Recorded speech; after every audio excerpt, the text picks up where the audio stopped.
Well, hello. Thanks for being with me. Today, what we're going to do is consider one of three products. What's the difference between segregated fund, a guaranteed interest account, and an annuity? What's the difference between them, and when should I use this versus that when it comes to estate planning?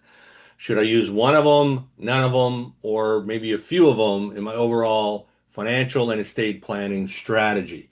So I'm going to explain what each one is and maybe the primary purposes that you would want to consider if you're going to use them. Okay, so that's what we're going to do here today. So basically, in estate planning, you could choose between the segregated fund, guaranteed interest account. So, acronym there would be GIA, guaranteed interest account, GIA, or an annuity. Now, that's going to depend heavily, whichever direction you go, based on your financial goals, your risk tolerance, your desire for liquidity. So, do I need the money or don't I need the money? Can I keep it in the market or can I lock it in for a period of time? Things like that. And also, it's going to depend on how you want your legacy distributed. So, your estate, how you want that to be passed on to your loved ones, your family. Now, all three of these, they will all three bypass probate. They'll bypass the estate administrative tax, all that process, the extended process of probate, and if you have a named beneficiary, of course, you would need a named beneficiary. You can bypass probate, and and they serve different primary purposes. So let's cover that. So we'll start the first one. We'll start with the GIA, the guaranteed interest account. So that is really best for people who want to prioritize safety. They're very conservative investors, at least at this phase in their life. They're very conservative. That's why seniors tend to lean towards a product like this. There are people who want a guaranteed principal so that they want to know that the amount that they put in is going to be guaranteed and safe, and the market cannot hurt their money. Uh, they want predictable growth. Now, with this, it's a modest growth, um, but it's predictable. And if you want straightforward probate avoidance, those would be, if that's what you want, then this is a good product for you. So key circumstances would be, there's a sense where I have a low risk tolerance. Okay. I'm a conservative investor. Market fluctuation, you can't handle that at this point in your life because of different circumstances, and you want that predictable return, which is someone who's categorized in low risk tolerance. Also, someone who maybe it's a short to mid-term savings strategy, right? They don't want it forever, but for a short period of time, for a medium-term period of time, for the benefit of the named beneficiaries. They want to preserve the asset, they want to preserve the capital so that they know that it can bypass probate and go directly to the named beneficiary. Another reason or key circumstance here would be to simplify the estate transfer. And again, it's about bypassing probate. It's really not complex at all. You don't have to go through the will, and there's no process other than uh, uh, filling out some beneficiary forms, signing that you are the beneficiary, attesting that's for the beneficiary. But to set it up, it's not that complex. And for the beneficiary, it's not that complex either. So if you want that, that's fantastic. Another one that's pretty unique here is if you're a senior now through the federal government, they would qualify this as a 65 plus year old person. So the interest income from a non-registered GIA can qualify for the pension income tax credit in Canada. So this tax credit, it's a tax advantage for seniors only, 65 and older, and it has to be in a non-registered. Now, when I say non-registered, I mean it's not registered with the CRA like an RRSP is, or a RIF, or a TFSA. Those are registered investments. This is non-registered. And if you want clarification, just reach out directly. I'll help you with that. And a final kind of key circumstance that allows you with the GIA is to use the laddering strategy. People do this with the GIC, or they do it with this product right here. Because a GIA is basically a GIC. It has the same features and characteristics, but the GIA encompasses estate planning strategy that is very, very helpful when you're trying to set up your affairs, your financial affairs well and properly and to be tax efficient. So that's something that I just wanted to make mention. So the GIA, let's talk about segregated funds. So segregated fund is like a mutual fund, but it has a whole range of estate planning strategy built in, which makes it superior to the mutual fund when it comes to estate planning. So that's best for investors seeking market growth potential with the level of principal protection. So they want to protect the principal, what they put in it. They want to have guarantees built in there, but they want to see growth. They want the potential of growth, and also someone who wants the potential of creditor protection or bankruptcy protection built into their investments. It can allow for that as well. So key circumstances would be kind of growth potential with guarantees. There's a maturity principal maturity guarantee as well as a death benefit guarantee. I'm not going to develop them here. I will on a future video. But the one I love the most is the death benefit guarantee for estate planning because it allows for a couple or someone who's a senior to have 100% guarantee on the principal of their investment, which is amazing. And it bypasses probate. So in a bad market condition situation, if their money comes down a bit, they will at least get either the market condition or a guarantee of their principal, whichever one is highest, which I like that. So another thing for segregated funds is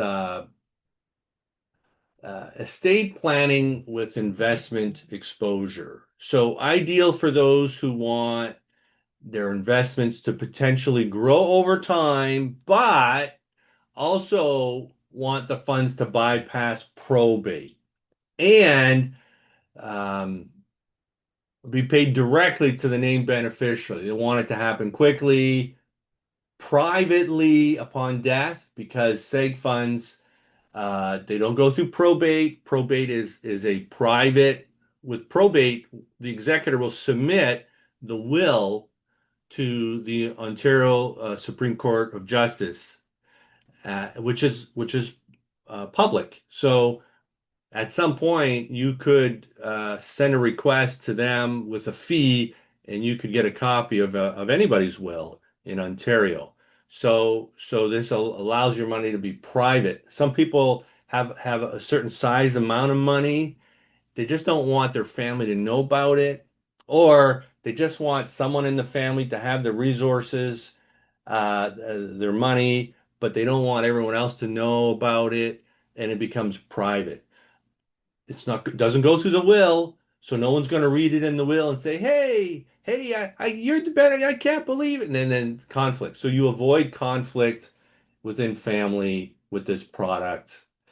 Um, Also, there's creditors, a potential of creditor protection. So if individuals concerned about potential lawsuits or bankruptcy, this is something that could be a good thing. Business owners usually like this, but I will say you can't. It's potential. So usually in the first year of you depositing the money, if creditors come after you or there's a lawsuit, the first year it's not they would view it as, hey, you're just hiding the money to avoid this. So you couldn't just say, hey, here's $1 million, dump it in, and then next week, declare bankruptcy. So the courts won't allow that. But if you're investing in it over time and it's a normal pattern, and as your money's in there for a period of time, then it's got legal protection because it's an insurance company. Federal laws allows for insurance companies to have creditor protection when there's a named beneficiary. So you want to make sure you have your named beneficiaries on there. Now, uh, some segregated funds, they have a reset option, allows you to reset the guarantee. If market's growing, you want to reset the principal guarantee. That could be advantageous. There's a range of different options on that. So we can talk about that another time if you'd like. And then someone with a long-term time horizon would benefit more from this product. So if you're a long-term time horizon, because of the maturity guarantee, often 10 years or more would be the time frame for a person here. So, okay, so that's segregated funds. Now we're just going to talk about annuities. Annuities is a product that a lot of people don't know much about, right? Over time, there was a time where I didn't know much about annuities as a financial guy. Now I'm really familiar with it, and I see and understand how to position that with for clients for their advantage. So it's really best for individuals primarily focused on converting a lump sum into a guaranteed income stream. So really they need income. All right. Now it's basically specifically more focused on people in retirement. They need retirement income and managing longevity risk. So if they're concerned about longevity risk, you could move a lump sum into an annuity and it pays you can have either money for life or you can have it over a term, 10-year term, 15-year term. There's a range of options there with annuities, which we won't get into much here, but that could happen on a future video. So while people can have estate planning. Well, we can have estate planning features. The main purpose for an annuity is income. All right. So key circumstances is you've got a guaranteed lifetime income or a guaranteed income for a period of time. All right. If you're concerned about longevity risk, you want to mitigate that. You want to kind of like, I can't handle risk. You can convert it into income. And then, so it's a good situation. So let's say I've got my pension, I'm getting my CPP, I'm getting old age security. I may even have a work pension. I have a lump sum here, but you know what? I'm short so many hundreds of dollars a month. You could take a certain lump sum that you have here, you could convert it over. And before you convert it, you would know, you can find out, well, how much money am I going to get every month for the rest of my life, right? So you can find that info out ahead of time so that you can make an informed decision before you convert it. Um, so people who want to convert lump sum into income, this is what they want to do. Um, if a person receives a lump sum, an inheritance, you sell a business. You get the commuted value from a pension plan that you were in. Often, you could convert that and create a much more stable financial income standpoint over many years. If if you are in your family, if your parents and grandparents, they all kind of lived into their 80s and 90s, and you're like in the early phases of retirement, this could be a really good situation for you to consider, just to consider within your strategy. It may not be the only thing you do, but it's something to consider. Now, I will say this, that there's a tax efficient component to it. Uh, that you can have where the amount of tax you pay is limited, and we won't get into how that works here, but there's a deferred component to the taxation.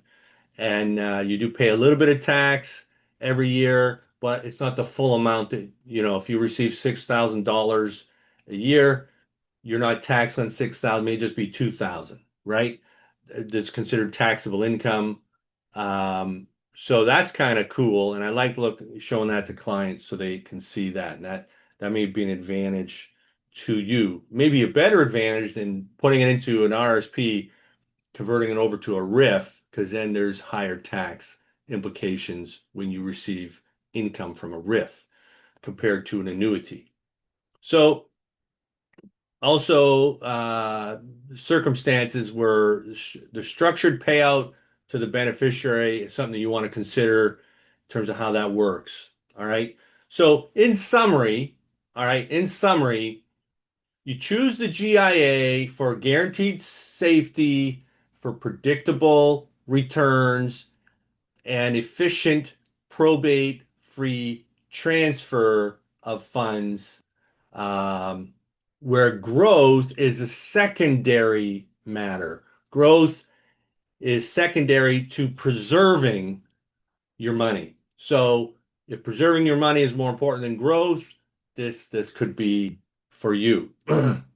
So when you choose segregated funds for market participation and growth potential. You want to participate in the markets, you want the growth potential combined with the principal guarantees, and of course, probate bypass and creditor bankruptcy protection. Those things are built into there. Also built into the GIA.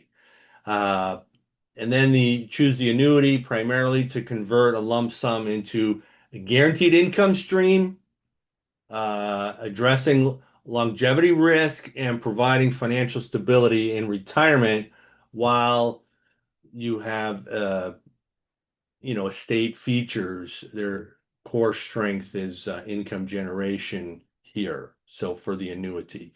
So it's critical for individuals to consult with a financial advisor to understand the fees or surrender charges or specific terms of each product, um, and how they align with their overall financial strategy and estate planning. So you want to consider these things. I'm available for discussion if you would like. Listen, thank you so much for being with me. Have a super fantastic day, and we'll talk later.